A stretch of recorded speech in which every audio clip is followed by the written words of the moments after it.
Bismillah, Assalamualaikum warahmatullahi wabarakatuh.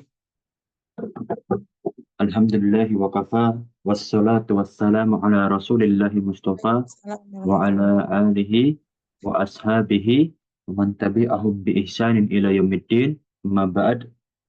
Insyaallah pada pertemuan pagi hari ini, kita akan lanjutkan pembahasan kitab Adabul Mufrad. Yang mana setiap pertemuan, ya, Anda kembali jelaskan bahwa kitab Adabul Mufrad dari kitab yang disusun dan dirangkai oleh Imam Bukhari rahimahullahu taala yang berisikan hadis-hadis Rasulullah SAW tentang adab, yang mana sepatutnya seorang Muslim ya memiliki ciri khas, yaitu akhlak mulia, akhlakul Islamiyah, ya, akhlakul karim sebagai umat memegang agama yang hak, satu-satunya agama yang Allah Subhanahu wa taala jadikan agama yang benar, hanya agama Islam. Maka dari itu kita harus berakhlak, ya, seperti Rasulullah SAW ya ajarkan kepada kita, yaitu akhlak Islamiyah. Kita lanjut ke bab selanjutnya tentang ya masih bertetangga. Bagaimana ketika tetangga kita ya, satu orang yang tidak Muslim, bagaimana ini kita menyikapinya? Apakah dari Rasulullah SAW mengajarkan ya, suatu sikap atau perilaku khusus terhadap tetangga kita yang non-Muslim? Nah, mari kita lihat di hadis ke-128 ya, dari sahabat Abdullah bin Amr ya, yang ketika pada saat itu ya, bersama anaknya beliau. Nah, ketika masih di kota Madinah, pada waktu itu ayahnya bersama anaknya menguliti sebuah kambing. Lalu Abdullah bin Amr berkata kepada anaknya, "Wahai anakku, jika kambing ini selesai kita kuliti atau kita bersihkan dari kulitnya, ya, berikan pertama kali ya, kepada tetangga kita, ya, walaupun dia seorang yang Yahudi." Kemudian seseorang Muslim bertanya kepada Abdullah bin Amr, "Kalian memberikan hadiah kepada orang Yahudi?" Allahumma yahdik, ya, semoga Allah memberikan hidayah kepadamu atau memperbaikimu.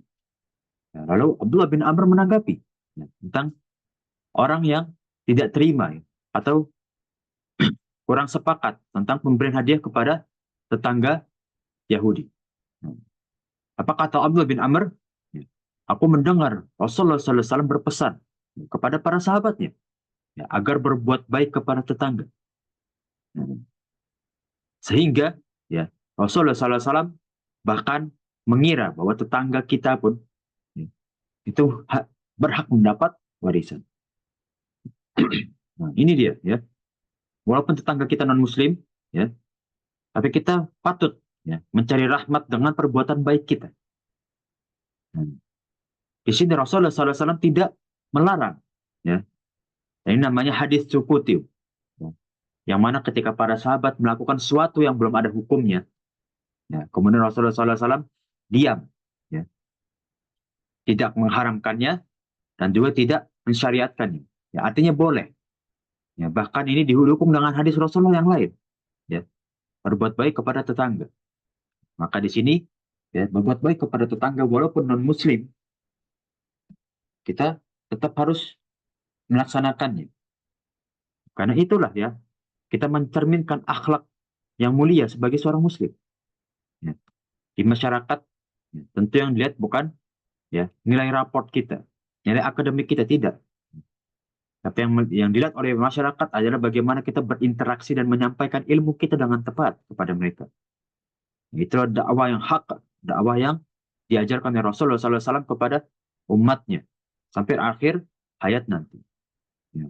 Apalagi Rasulullah SAW menyampaikan bahwa memegang iman di hari akhir ya seperti memegang batu bara, begitu panas, sulit, apalagi konsisten. Ya, banyak fitnah yang masuk. Maka dari itu, ya kita harus pintar-pintar bagaimana kita menyampaikan dakwah Islam ini dan juga berakhlak kepada masyarakat.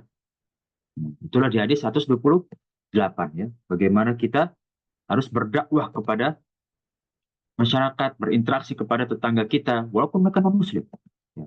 namun kita harus tetap berbuat baik kepada mereka. Ini hadis terakhir tentang ya bab tentang bertetangga. Bagaimana kita menyambung silaturahim selain kepada kerabat kita, tentu yang paling utama ya, bahkan ladang rahmatnya kita yang paling besar di dunia itu adalah menyambung silaturahim terhadap kerabat. Kemudian orang terdekat kita. Siapa itu? Tentu tetangga kita. Yang patut kita sambung silaturahim setelah kerabat-kerabat kita. Ya. Dari memberikan hadiah, berbuat baik, ya, saling tolong menolong, ya. Amr bin ma'ruf wa nahyi anil munkar. Jadi itulah ya hakikat silaturahim ya. Amr bin ma'ruf ya, menyampaikan suatu kebaikan dan menyeru kepada syariat Islam. Wa nahyi anil munkar. Ya. Menjauhkan dari segala perkara yang buruk ya, dan ya mencegah dari ya mudarat-mudarat yang datang kepada kita, termasuk saudara-saudara dan tetangga kita. Nah, itulah ya hakikat silaturahim kepada tetangga dan juga kerabat-kerabat kita. Ya, yang mana kita telah bahas di hadis 99 di kitab Adabul Mufrad. Maaf, afwan, di hadis 100 di kitab Adabul Mufrad ya bahwa rahmat Allah itu ada 100. Ya, namun Allah Subhanahu wa taala menurunkan satu rahmatnya di dunia ini. Yang mana manusia hanya bisa mencari satu rahmat ini itu hanya di perkara dunia. Apa itu? Silaturahim, yaitu hablum minan nas. Interaksi kita sesama manusia. Itulah bab tentang silaturahim kepada kerabat kita dan juga tetangga. Kita lanjut ya ke bab yang baru ya, para jemaah sekalian. Nah, tentang ini dia. Kita mulai akhlak Islamiyah ya, yang mana bab pertama dan juga kedua berkaitan dengan hablum minan nas, silaturahim. Ya, namun kita masuk ke bab yang ketiga ya, akhlak mulia. Bagaimana kita menjadikan diri kita itu khairukum ya li ummatikum. Ya. Sebaik-baiknya ya kita yang ada di umat kita sekarang ini. Bagaimana kita menjadi orang yang terbaik ya di umat Rasulullah ya sesuai zamannya. Ya, maka seperti di hadis Abu Hurairah radhiyallahu anhu ya, yang mana nama aslinya adalah Abdurrahman bin Sakhar ya, Abu Hurairah ini yang sering anak ulang-ulang ya. Rasulullah SAW pernah ditanya ya oleh seseorang ya, apa pertanyaannya? Siapa manusia yang paling mulia? Ditanyalah oleh salah seseorang. Salah satu orang dari Jazirah Arab bertanya kepada Rasulullah, siapa di pandanganmu, wahai Rasulullah, orang yang paling mulia? Nah, ini pertanyaan yang sangat umum. Lalu Rasulullah SAW menjawab, yang paling mulia ya di antara hamba-hamba Allah adalah yang paling bertakwa. Nah, jadi tingkatan derajat di matanya Allah Subhanahu wa taala adalah sesuai dengan takwanya kita. Nah, apa itu takwa? Nah, takwa itu wujud dari iman. Taat kepada perintah Allah dan juga menjauhi larangan Allah. Itulah hakikat takwa. Ya. Nah, maka mereka berkata kembali, yang bertanya ini berkata kembali, bukan itu yang kami maksud dari pertanyaan ini. Lalu beliau menjawab yang kedua kalinya. Ya. Paling mulia adalah manusia. Ya, jadi di sini Rasulullah mengerucut ya kepada subjek seseorang, yaitu Yusuf alaihissalam. Dia adalah seorang ya nabi dan juga putra dari nabi-nabi. Ya. Nasabnya mirip dengan ya Nabi Ibrahim. Lalu mereka berkata lagi, ya, bukan itu pula yang kami maksudkan, wahai Rasulullah. Lalu Rasulullah SAW bertanya, apakah yang kamu maksud adalah ya kalangan dari Jazirah Arab, maksudnya dari kalangan kerabat-kerabat kita? Maka orang yang bertanya ini ya menjawab, ya benar itu yang kami tanyakan. Maka Rasulullah SAW menyampaikan ya suatu hadis, khiyarukum fil jahiliyah. Nah, yang baik di antara kalian ya pada zaman jahiliyah. Nah, khiyarukum fil Islam idza faqihu. Adalah orang yang baik ya, pada zaman Islam jika mereka menekuni agama ini. Ya. Jika mereka mendapat hidayah Islam. Nah, orang yang paling baik ya, di zaman sekarang, di zaman jahiliyah ini, ya, adalah orang yang mengikuti ajaranku. Setelah aku diberikan wahyu oleh Allah Subhanahu wa Ta'ala. Nah, jadi kita bisa kesimpulan, ya, kita bisa ambil kesimpulan dari sini bahwa orang yang terbaik di zamannya Rasulullah SAW setelah beliau adalah nah, orang yang mengikuti syariat Islam. Siapa mereka? Para sahabat tentu. Ya, terutama Khulafaur Rasyidin, ya, 4 sahabat yang menjadi ya khalifah Islam. Ya, dari Abu Bakar, Umar, Utsman, Ali, ya, ada Muawiyah dan sahabat-sahabat yang lain. Nah, itulah orang-orang yang mulia, ya, di zamannya Rasulullah Shallallahu Alaihi Wasallam. Ya, tentu mereka adalah orang-orang yang paling bertakwa. Inilah ya yang bisa kita ambil ya di zaman Rasulullah SAW dan juga kita bisa lihat yang pertama Rasulullah SAW jawab adalah ya tentang ketakwaan. Ya, bagaimana orang yang terbaik di sisi Allah Subhanahu Wa Taala adalah tentang takwanya. Untuk jalur takwa itu ya banyak ya Om ya. Nah, jadi jangan dikira takwa itu hanya berkaitan dengan ibadah kepada Allah. Nah, kita berhubungan hablum minanas kepada manusia, ya. Nah, menyambung silaturahim kepada manusia itu bentuk dari takwanya kita. Setiap perbuatan baik, ya, itu ada unsur takwanya. Setiap menjauhi larangan Allah itu ada unsur takwanya. Ya, karena itulah hakikatnya. Keimanan kita, ya, itu mewujudkan takwa kita yang hakiki, ya, yang kuat, yang takut terhadap perbuatan maksiat kepada Allah, ya, takut berbuat zolim kepada sesama manusia. Karena dia tahu ya, ketika dia berbuat buruk kepada sama manusia, menzolim orang lain, ketika tidak dibalas dunia, maka balasannya akan di akhirat. Dan itu pasti ada balasan. Itulah ya orang yang terbaik di sisi Allah Subhanahu wa Ta'ala tentang takwa. Sampai hadis 129 ada yang ingin ditanyakan para jamaah sekalian? Kalau tidak ada, kita lanjut ke bab selanjutnya. Ya. Nah, berbuat baik kepada orang baik dan orang jahat. Bagaimana kita sikap berbuat baik itu? Apakah harus berpilih-pilih? Ya? Fokus orang baik saja. Ya, bagaimana kita berbuat? Ya, atau menyikapi orang yang kurang baik kepada kita? Dari Muhammad bin Ali, ya, Al-Hanafiyah tentang firman Allah. Ya, ini menanggapi firmannya Allah. Nah, di surat Ar-Rahman ayat 60, Al jazaul ihsan illal ihsan. Ya. Tidak ada suatu balasan dari kebaikan kecuali kebaikan itu pula. Nah, jadi Allah akan membalas kebaikan kita dengan bentuk kebaikan bahkan dilipat gandakan. Tidak ada perbuatan baik kita yang sia-sia. Ya, maka di sini Muhammad bin Ali menanggapi. Ya. Dia menanggapi ayat ini ya, tentang kebaikan ini, ya, balasan dari kebaikan ditunjukkan orang untuk orang yang baik. Sudah jelas. Jazaul ihsan sekaligus untuk orang yang jahat. Apa yang maksud? Begitu pula dengan orang yang berbuat kejahatan. Maka balasannya pun ya tidak lain dan tidak bukan adalah kejahatan juga, keburukan juga. Nah, jadi kita bisa kesimpulan, ya kita bisa ambil kesimpulan bahwa ya setiap perbuatan kita ada balasan. Ketika berbuat baik, maka balasannya ada kebaikan. Ketika berbuat keburukan, maka balasannya juga keburukan dari Allah Subhanahu wa Ta'ala.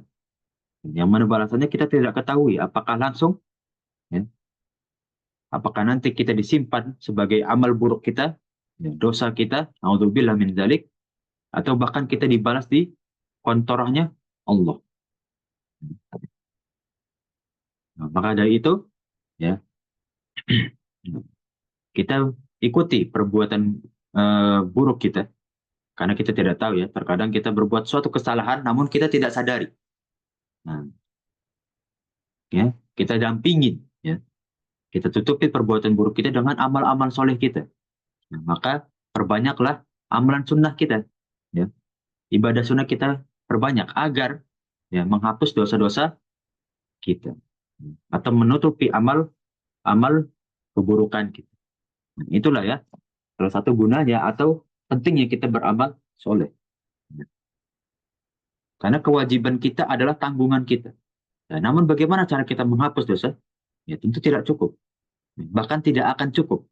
Nah, maka kita usahakan bagaimana kita pantas diterima di surganya Allah ya dengan memperbanyak amal soleh kita.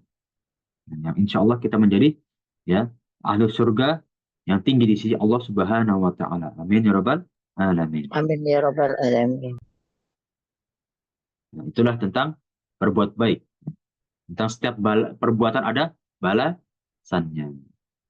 Nah, ini adalah ya tafsiran dari para tabi'in ya. Zaman sekarang kita harus mengambil ya ilmu dengan sumber yang pasti. Maka dari itu kita di zaman sekarang hanya menyampaikan. Kita berusaha bagaimana ilmu yang para ulama zaman dahulu ya, kembangkan ya, ya sampaikan pada zaman sekarang. Ketika kita menemukan sesuatu yang kontemporer atau sesuatu yang baru, maka kita kembangkan seperti metode-metode ya para ulama zaman dahulu. Nah, insya Allah kita ya menjadi hamba-hamba yang bertakwa ya, ketika menemukan suatu fatwa bukan hanya karena nafsu tapi karena maslahat umat itu sendiri. Itulah yang diajarkan oleh Rasulullah SAW kepada ya Khulafaur Rasyidin, sahabatnya pula, kemudian kepada umat-umatnya. Nah, kita lanjut. Sekarang kita mengerucut perbuatan baik ini kepada yang paling utama nih, anak-anak yatim. Ya. Kita paling sering dengar ya, tentang berbuat kepada anak yatim, ya, kaum duafa, ya, ibn sabil, ya, dan lain-lain. Nah, apa sih keutamaan? Kenapa harus mereka yang didahulukan ketika kita ingin menyalurkan suatu kebaikan? Bahkan bisa disebutkan ya bahwa doa-doa orang yang dimustajab ya, adalah orang-orang yang terzolimi. Yang pertama, yang kedua adalah anak-anak yatim. Nah, kita masuk ke hadis yang diriwayatkan oleh sahabat Abu Hurairah radhiyallahu anhu ya.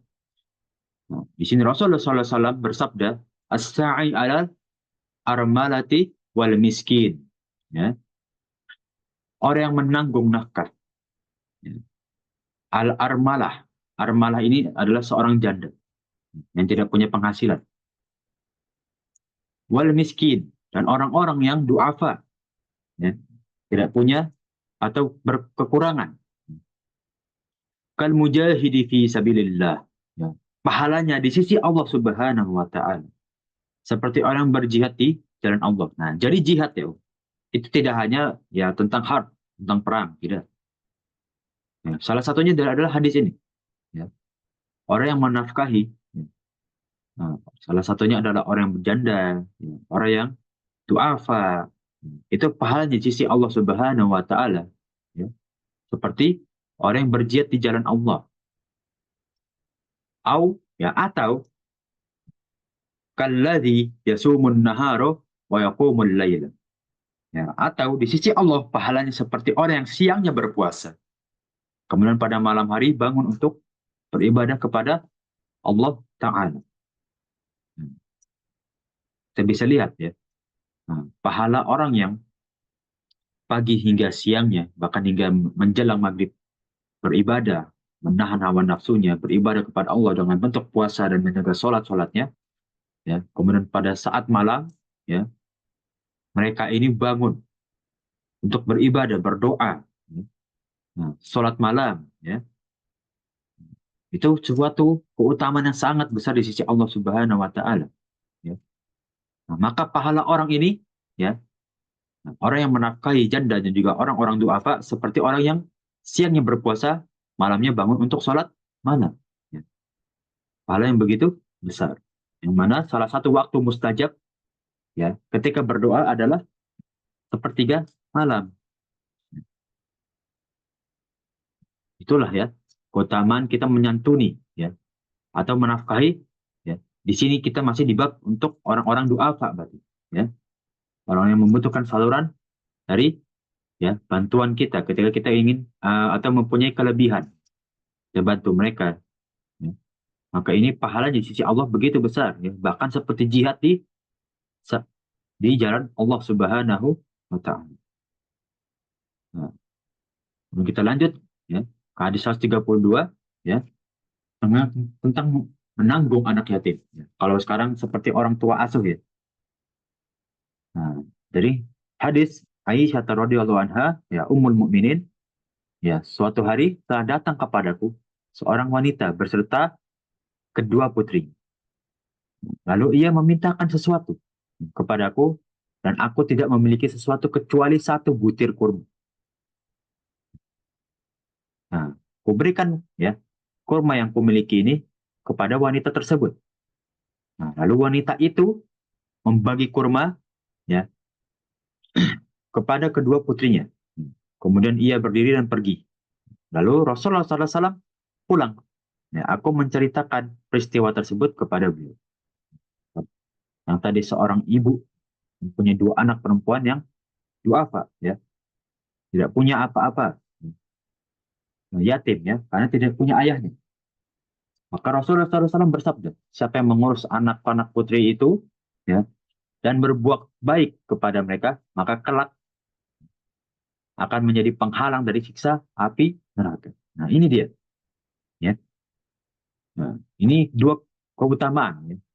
Salah satu adalah posisi wanita ini adalah seorang janda. Kemudian dia mengurus kedua anaknya yang yatim, yang masih kecil dan tidak mempunyai ayah. Nah, maka ketika ibu ini mengurus kedua anaknya dengan baik, ya, nah, maka balasan tidak lain dan tidak bukan ya, adalah ya surganya Allah Subhanahu wa taala dan tentu akan jadi penghalang karena perbuatan baik seorang ibu ini kepada kedua putrinya dari siksa api neraka. Inilah ya. Siapa yang tidak ingin? Seakan-akan dipastikan oleh Rasulullah SAW ketika mengurus dengan sepenuh hati, ya, maka balasannya adalah surga. Siapa yang bisa memastikan dari kita, ya, mendapatkan dari Allah Subhanahu Wa Taala surganya? Ya Allah. Tidak ada yang bisa memastikan. Maka dari itu ya kita tempuh jalan-jalan ini, ya termasuk dengan menyantuni anak yatim. Nah, keutamaan orang yang menyantuni anak yatim, ya, dari kedua orang tuanya. Apa yang dimaksud? Inilah salah satu ya, keutamaan lagi ya tentang anak yatim. Dari Sa'id bin Timurrah ya. Nah, dari ayahnya bahwa Rasulullah SAW ya bersabda, "Ana wa kafilul yatim." Aku dan orang yang menyantuni anak yatim ya, fil jannah akan ditempatkan oleh Allah Subhanahu wa taala di surganya nanti. Nah, nah, kal hataini au kahadhihi min hadhihi syak ya. Seperti dua jari ya atau jari-jari ini ya. Jadi seperti Rasulullah SAW terkadang di hadis-hadisnya itu menyontohkan ya kondisi akhirat itu seperti tangannya beliau. Nah, Sufyan ya, Sufyan fil wusta ya, Sufyan ya itu seperti jari tengah ya, Rasulullah. Wallati talil ibham. Nah, maka ya di tengah jari ini ya itu jari telunjuk itu bagaikan Rasulullah. Nah, apakah antara jari tengah dan jempol ini ya seperti jauh? Tidak kan? Nah, maka itulah posisi ya Sufyan beserta Rasulullah SAW ya, di surga. Nah, begitu dekat. Ya. Maka inilah posisi ya orang yang menyantuni atau membiayai anak yatim. Nah, maka ini salah satu pintu surga yang begitu besar ya, di sisi Allah Subhanahu wa Ta'ala. Memberi nafkah ya kepada kaum duafa dan juga anak-anak yatim. Ya, balasannya tidak lain dan tidak bukan adalah ya posisi mereka di sisi Allah Subhanahu wa Ta'ala itu tidak jauh dari surga yang tempatnya oleh Rasulullah SAW. Akan berdekatan mereka. Ya. Kedudukan mereka di sisi Allah Subhanahu wa Ta'ala begitu tinggi. Bro. Inilah ya keutamaan menyantuni anak yatim. Ya, yang seperti sering kita dengar ya, hadis-hadis yang terpampang ya. Ketika ada santunan atau donasi, itulah ya keutamaan-keutamaan menyantuni anak yatim. Kita lanjut ya. Suatu kisah ya yang disampaikan oleh Ibnu Umar bahwa suatu hari anak yatim ya, seorang anak yatim menghadiri jamuannya Ibnu Umar. Namun ketika suatu ada jamuan selanjutnya ya, dia tidak mendapati atau tidak melihat anak yatim ini. Dia datang setelah jamuan Ibnu Umar selesai. Lalu Ibnu Umar mengundangnya lagi. Bisa tidak punya apa-apa, lalu dia memberi anak yatim itu gandum dan madu sambil berkata, ya, ambillah ini. Demi Allah, aku tidak merugi. Jadi ketika Ibnu Umar tidak punya yang bisa diberikan, bahkan dia memberikan sandang pangannya dia sendiri.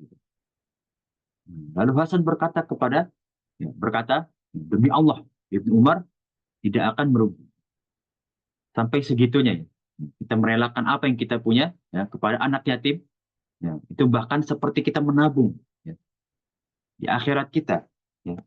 Tidak akan merugi gitu. Tidak akan pernah merugi orang yang menyantuni anak yatim, ya, bahkan memberikan mereka kehidupan. Apalagi kalau kita memberikan mereka ya santunan atau kehidupan ketika mereka menuntut ilmu, ya, atau misalkan berjuang di jalan Allah Subhanahu wa Ta'ala, ya, seperti saudara-saudara kita di Palestina.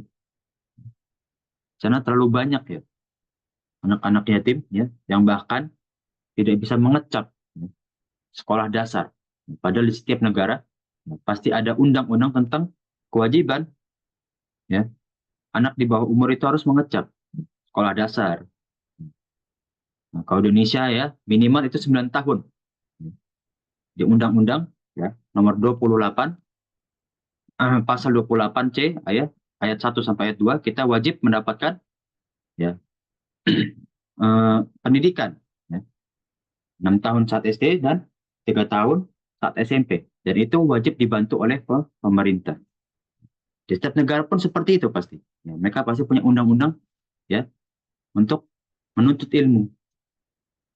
Namun bagaimana dengan saudara-saudara kita yang kesulitan ya seperti di Palestina yang mereka hidup pun sulit ya, bagaimana mau mengecap ya, pendidikan ya, mereka tiap hari seperti berjihad ya, mereka makan hari ini tidak tahu besok mereka masih bisa makan atau tidak. Maka itulah ya kondisi orang-orang ya atau anak-anak yang yatim. Mereka tidak bisa mencari nafkah ya karena masih umurnya belum mencukupi. Di sisi lain ya mereka tetap harus memaksakan bagaimana dengan umur saya seperti ini ya, harus bisa mengais ya penghasilan. Nah, maka itulah ya ketika kita membantu anak yatim apalagi yang berbentuk jariah, maka di sisi Allah tidak ada balasan kecuali surga dan juga penghalang dari api neraka. Amin ya rabbal alamin.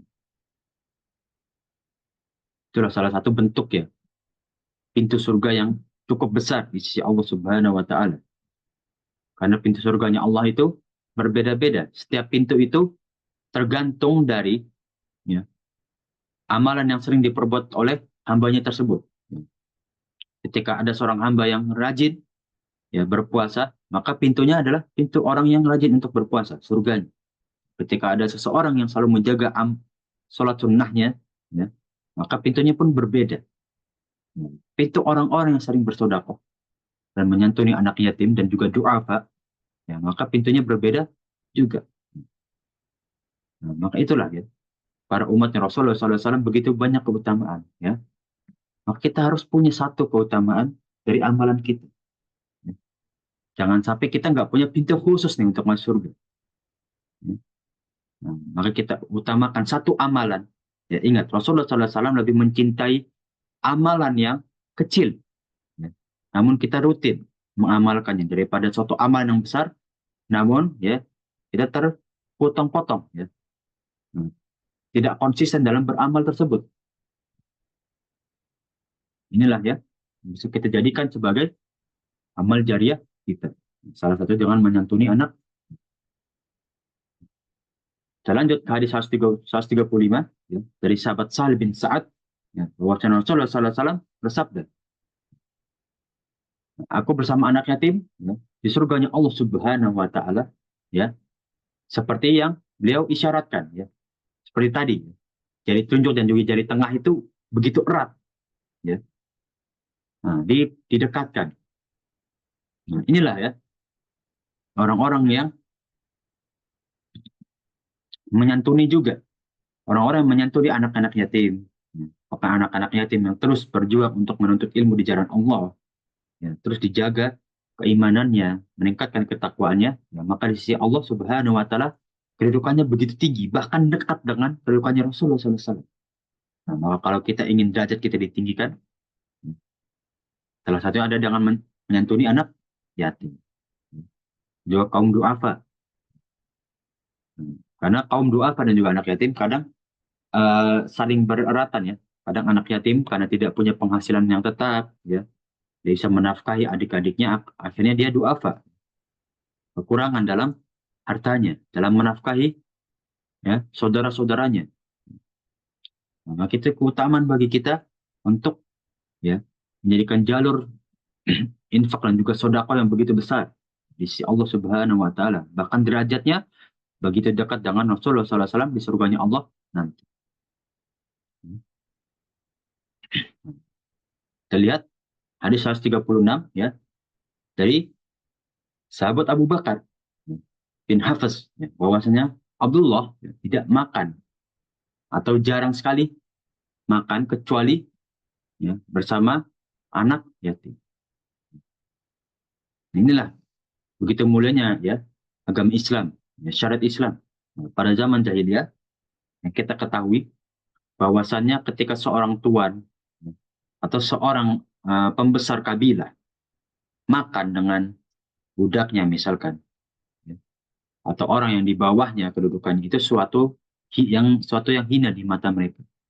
Namun setelah datangnya Islam, ya, tidak ada yang bisa menyetarakan mereka atau tidak ada yang bisa memberikan mereka derajat kecuali takwanya mereka.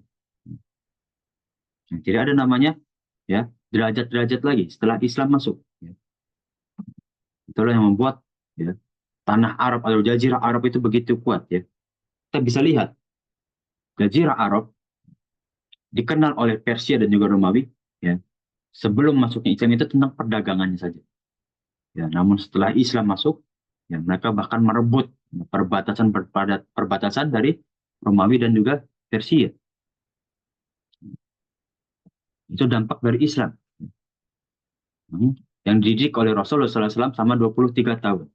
Yang akhirnya dilanjutkanlah ya bendera Islam itu oleh Khulafaur Rasyidin selama 40 tahun. Kemudian jadilah Islam sebagai kerajaan-kerajaan ya di di pesisir Jazirah Arab ya, kemudian perbatasan Syam ya sampai masuk ke Andalusia.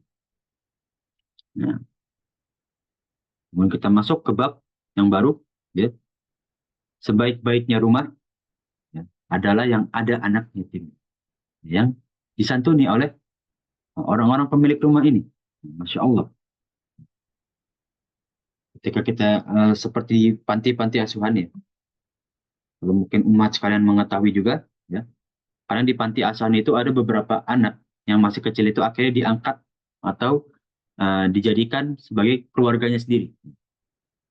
Seperti misalkan uh, ada seorang keluarga ya, yang melihat suatu bayi atau yang masih kecil, balita, batita, akhirnya ya mereka menjadikan anak-anak ini ya sebagai anak asuhnya. Jadi satu rumah seperti itu. Ya, bahkan seperti anak sendiri. Itu keutamaannya begitu besar di sisi Allah Subhanahu wa taala, ya. Seperti hadis Abu Hurairah radhiyallahu anhu, ya, bahwa Rasulullah SAW bersabda, ya, sebaik-baiknya rumah seorang muslim adalah yang di rumahnya ada anak yatim yang disantuninya, yang dididik olehnya. Dan sejelek-jeleknya atau seburuk-buruknya rumah seorang muslim adalah rumah yang di dalamnya ada anak yatim juga, ya, namun diperlakukan buruk. Ya. Kedisian Rasulullah SAW menyinggung budak-budak itu yang diperlakukan buruk oleh tuannya. Aku bersama orang yang menyantuni anak yatim kelak di surga. Sekali lagi Rasulullah SAW menyampaikan bahwa kedudukannya bersama orang-orang yang menyantuni anak yatim itu begitu dekat, seperti kedua jari ini. Nah, ini tiga hadis yang sama. Sampai kemudian Rasulullah SAW mengisyaratkan kedudukannya bersama anak yatim, dan juga orang yang menyantuni anak yatim itu seperti jari tunjuk dan juga jari tengah. Nah, ini khusus untuk hadis anak yatim.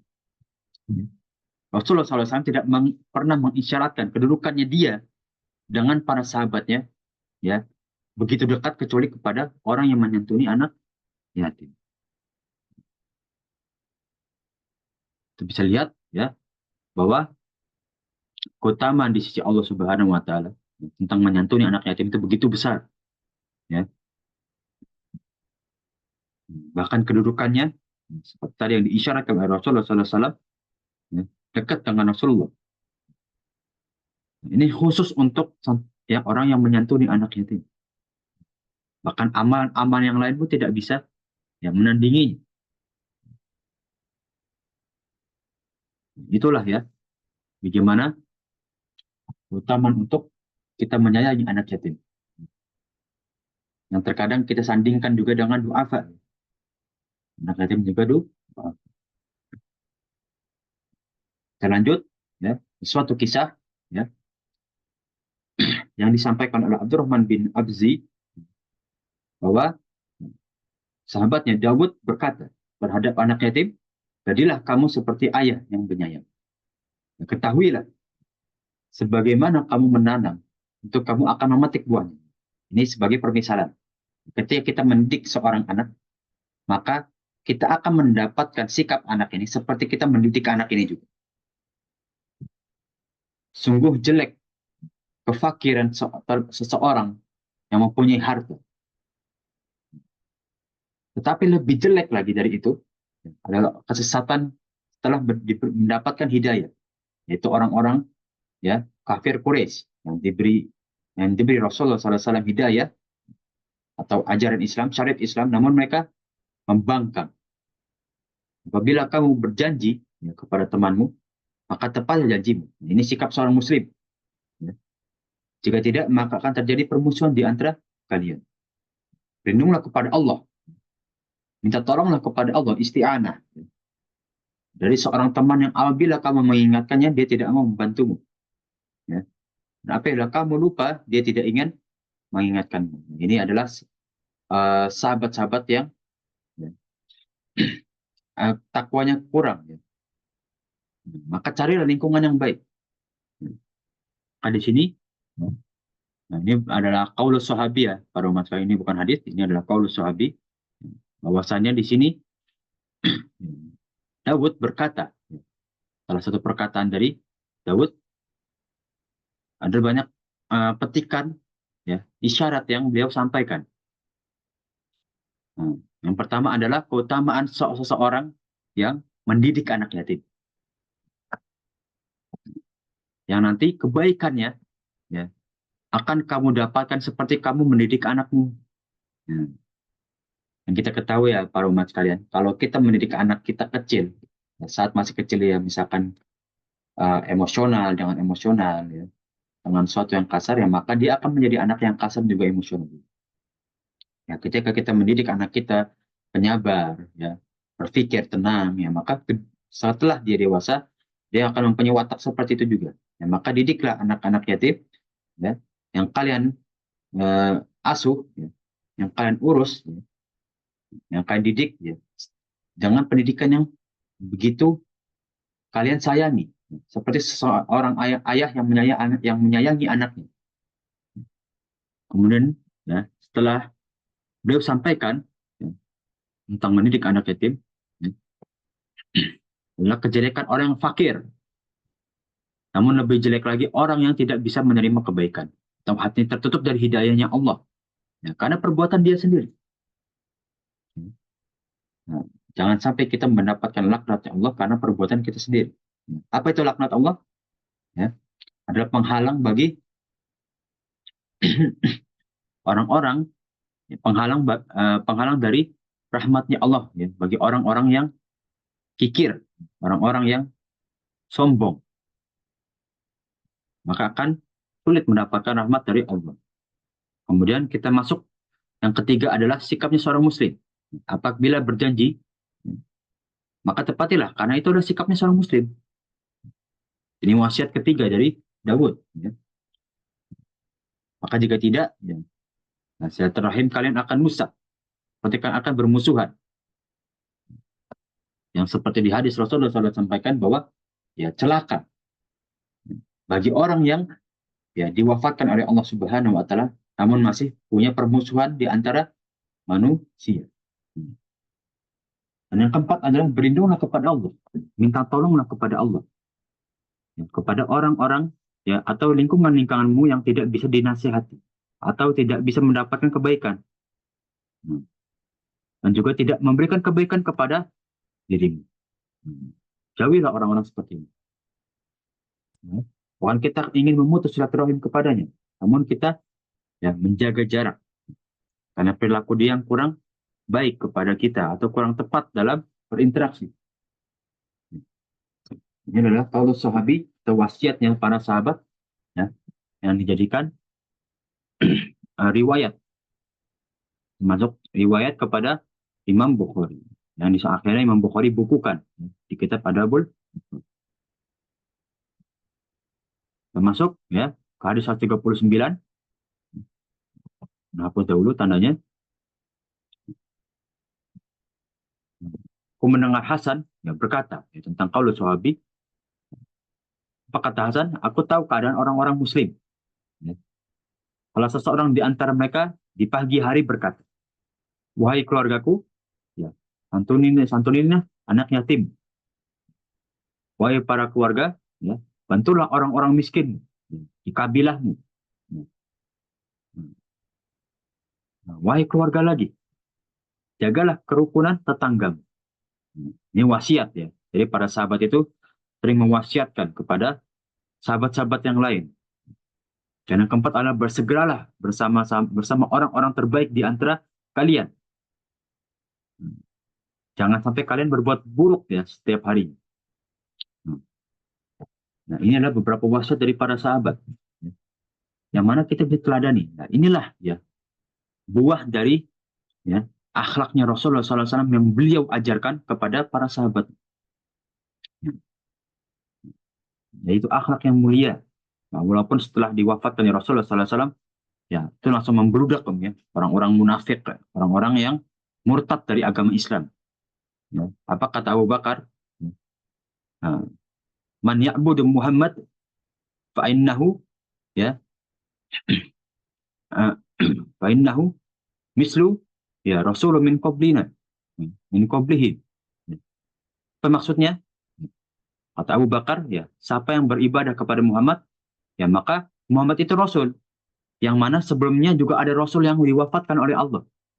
Waman ya'budullaha fa innallaha hayyun la yamut. Ya. Barang siapa yang beribadah kepada Allah, maka ya, Allah itu hayyun, hidup. Nah, la yamut, tidak akan mati. Nah, inilah wasiat sahabat yang pertama kali disampaikan, yaitu oleh sahabat Abu Bakar, ya, As-Siddiq, ya, yang membuat Umar bin Khattab sadar tentang kewafatnya Rasulullah SAW.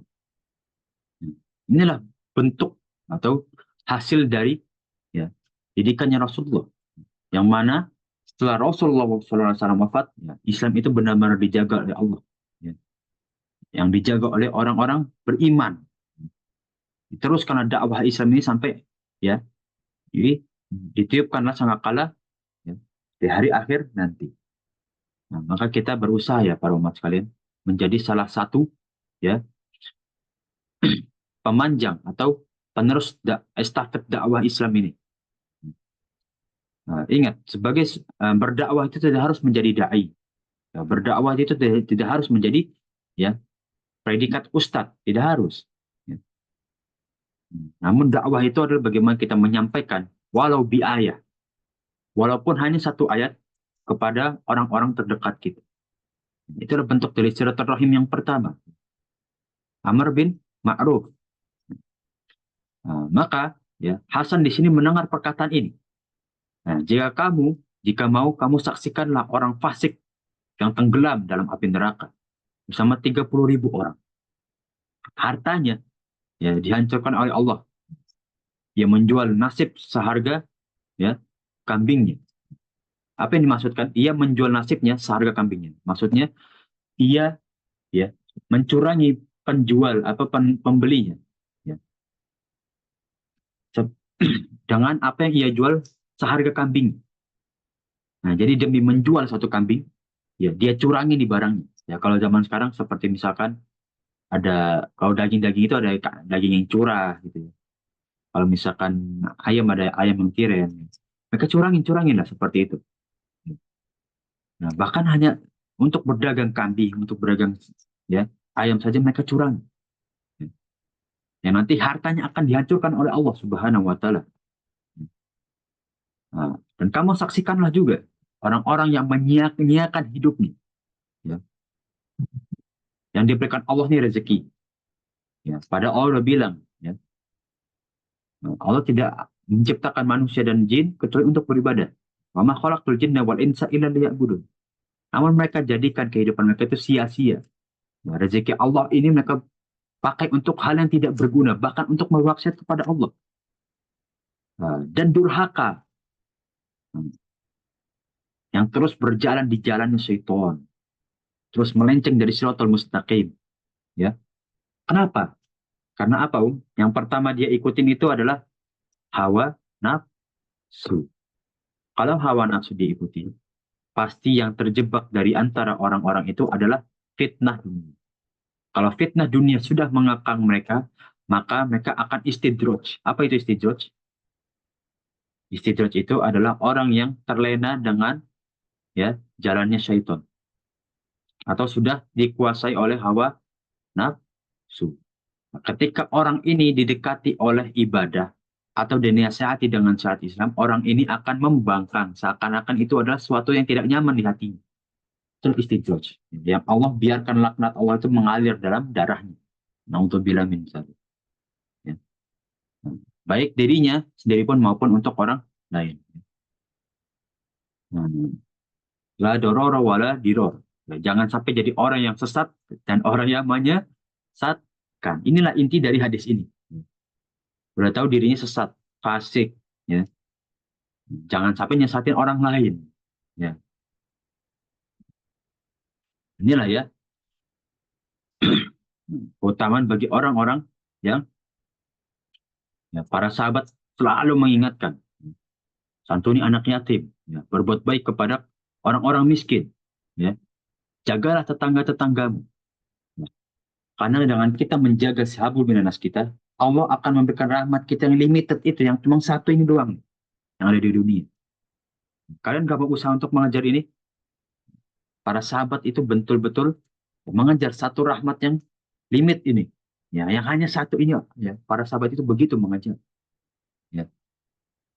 Nah, kenapa, Mas? Nah, coba kita lihat para umat sekalian. Sahabat yang terkenal ya, adalah salah satu ulama, ya.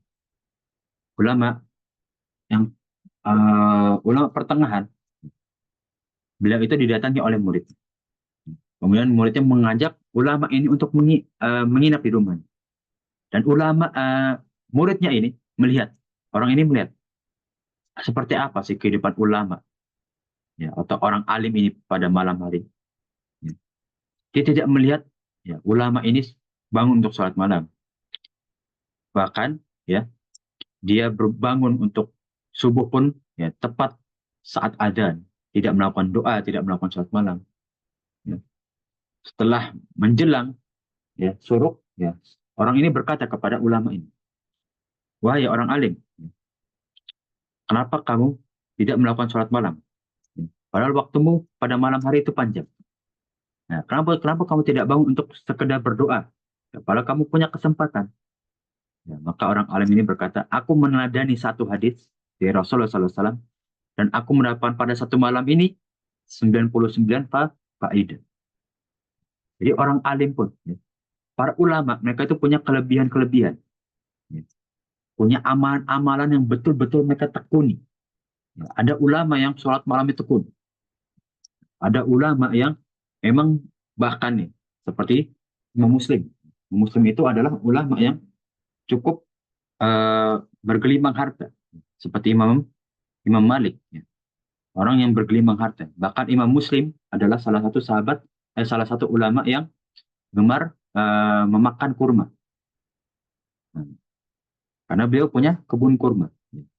Jadi para ulama ya, itu punya ya, titik-titik keutamaan di ibadahnya mereka juga.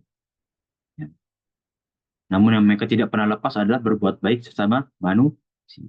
Ya. Mereka bisa mungkin tidak maksimal pada ya, salah satu amalan di sisi Allah. Namun mereka tidak pernah melupakan untuk berbuat baik kepada manusia. Kenapa? Ya, karena hablum minan nas ini, ya rahmat kepada sesama manusia ini adalah limit. Nah, sangat terbatas hanya kepada sesama manusia.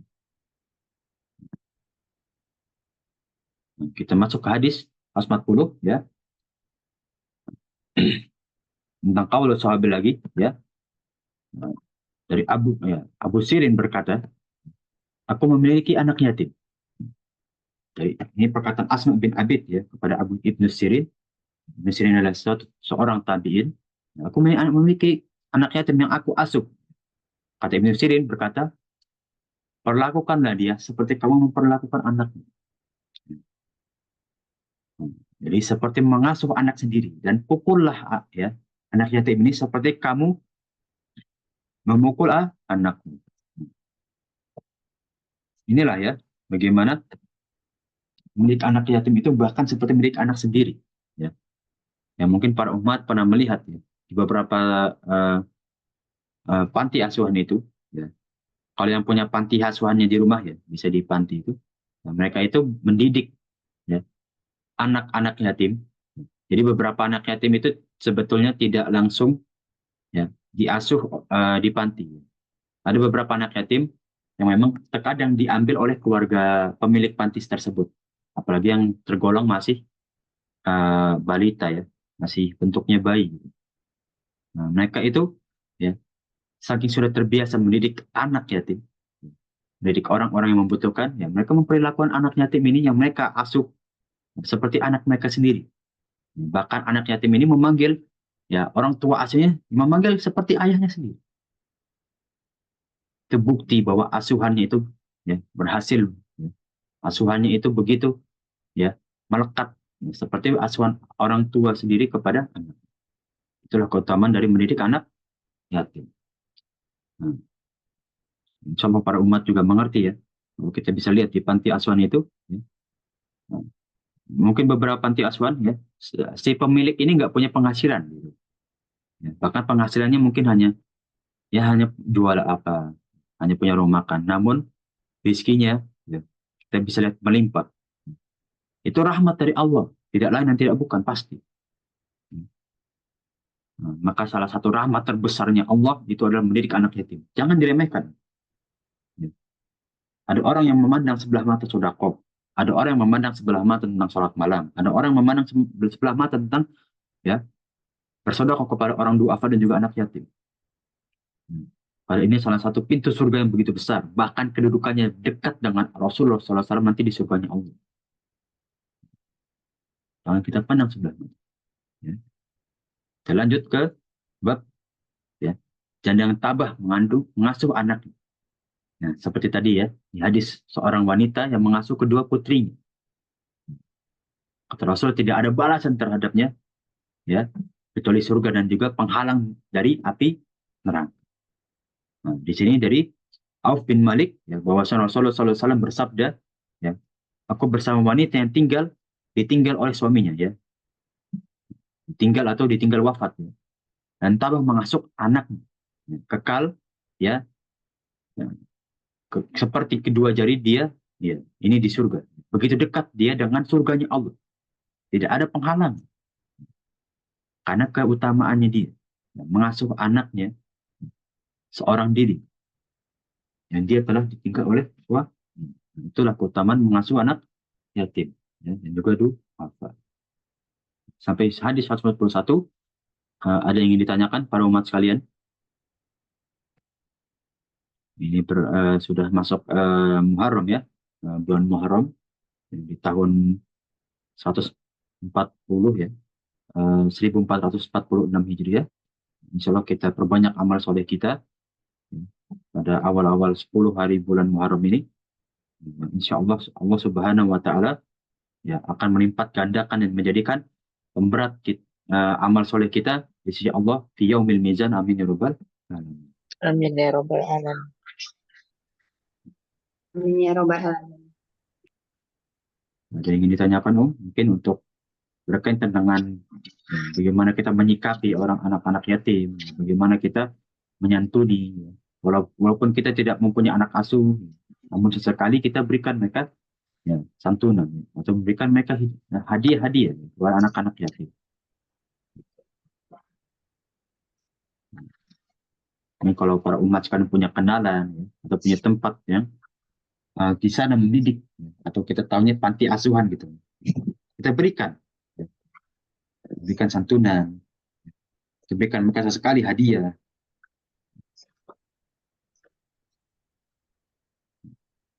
Dan itu adalah, ya, salah satu pintu rahmat Allah yang begitu besar.